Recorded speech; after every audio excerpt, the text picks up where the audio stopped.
Welcome to developing end-to-end business solution using SharePoint training.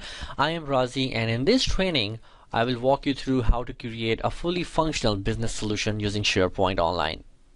This training is targeted towards power users, so no prior SharePoint development experience is necessary.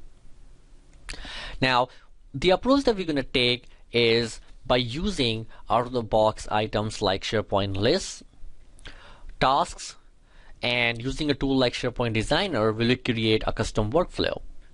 Now, in the first part of the video, we'll be focusing on creating the artifacts. In the second part of the video, we'll be looking into how to test and deploy your artifacts and customization. So, in SharePoint, there are different ways to do this. And so the first thing we're going to do is I'm going to go ahead and open the demos folder. This is available as part of the downloads. And open up the links.txt file and copy the first link into the browser. Now this leads us actually to the E3 Enterprise E3 plan for Office 365, and it has a bunch of detail over here. What I'm going to do is I'm going to go ahead and click on try for free, which actually going to lead us to the sign up page, which is the actual sign up page for this subscription.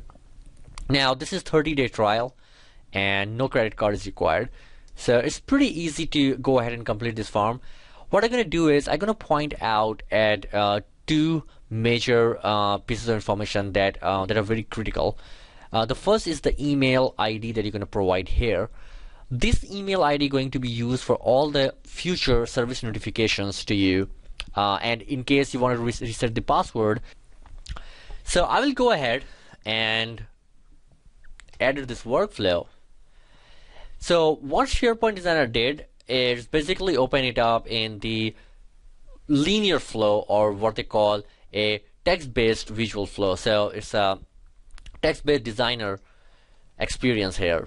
Now another experience is a visual experience, which is the visual designer experience. Now I'm not expecting you to have the visual installed, so I'm not gonna go in detail around that, but if you have, you can click on it and see how it looks. But this suits perfectly to create a workflow like simple as this one. Now the way we actually formulate the workflow is we need to figure out the stages up front. So stages are like the bucket that you need to figure out